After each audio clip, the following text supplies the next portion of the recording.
Get ready for dictation. Start.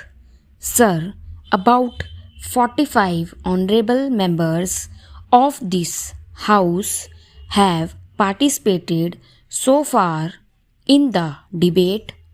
I am happy a great importance is being attached by the honorable members of this House to the subject of agriculture and irrigation, which is the very basis of our economy. Last year was really a very difficult year for our country.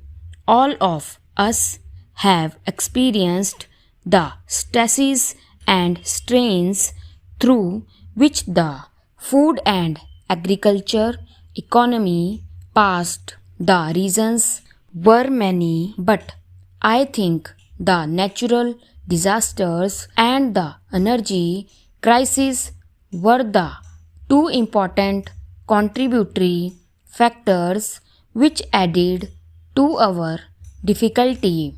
As a result of this, some of the honorable members of this House very eloquently spoke on a number of issues. They were trying to draw an inference that the agricultural production of the food production is going down in this country because of the failure of the government policy.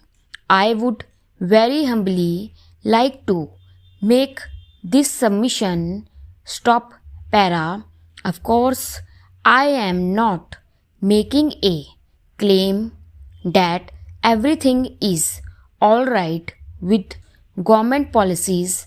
After all, in a vast country like India, there may be weaknesses in administration, in implementation, etc.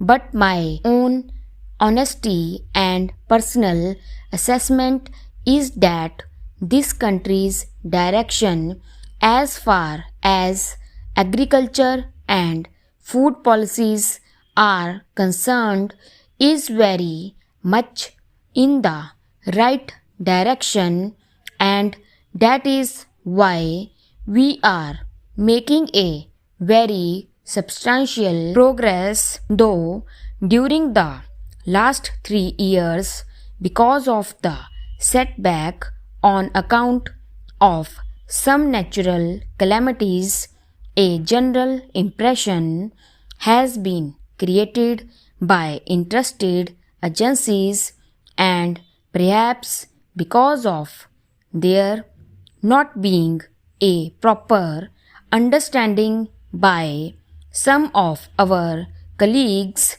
that something is wrong, I would like to submit a few facts, and the Honorable House may judge whether what I am saying is right or wrong. Unfortunately, in this country, still we depend very much on nature for our crops. I will give some statistics to show how the major crops of ours are still dependent on rains. Now take wheat, which is a very important crop in our economy. Now in wheat, the irrigated acreage is 54%, which is the highest. In rice, it is 39%, and in the rest of the crops, it is very low.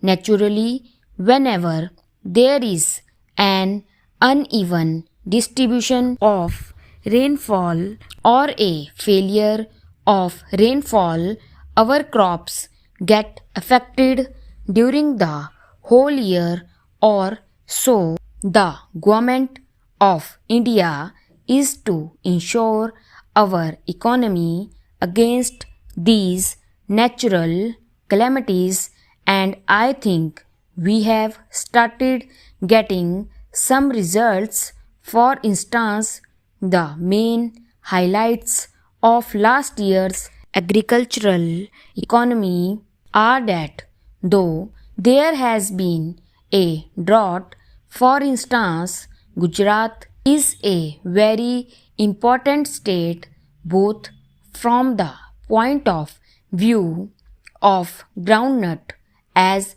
also cotton, but this year the general level of cotton production is so high in the country that despite very severe drought conditions, if we try to analyze and look deep into the matter, we find that the general level of production has increased.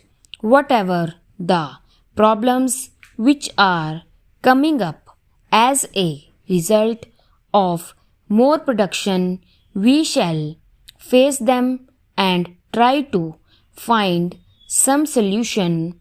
I am glad that some of the members have very emphatically brought to our notice some of the problems because of more production of these commodities. In fact, what I was submitting were the positive aspects. Despite this, that this year was not a very normal year. This year, in half of Madhya Pradesh, there was very severe drought during the Kharif season, and then Odisha is in drought as also Tamil Nadu. And about Gujarat, I have already mentioned. I have mentioned our achievements in cotton. It is not confined to cotton alone, though the final figures and the final estimates would be available much later. We have some common sense judgment and also the advice of our experts, and sir, this country is going to see this year one of the record productions in wheat. Wheat production went down after 1972 because there was a power storage. There were some difficulties in regard to fertilizers, but the main season is the Rabi season. Winter season was absolutely dry. As I have already mentioned, 54% of the acreage under wheat is irrigated and 46% is unirrigated. Naturally, when there are no winter rains, it makes all the difference. But this year, despite the high level of fertilizer prices, there were favorable winter rains, and as a result of the efforts of the state government and various other agencies, stop para. Now I think and I am likely to be proved very much correct. It is my assessment that we are likely to produce more than 27 million tons of wheat this year, which this country has never seen. Then, if we take the total Rabi production, it is not wheat alone, it is a number of other crops also. This year is going to make a history as soon as a favorable season is there. With human effort, I anticipate record production stopped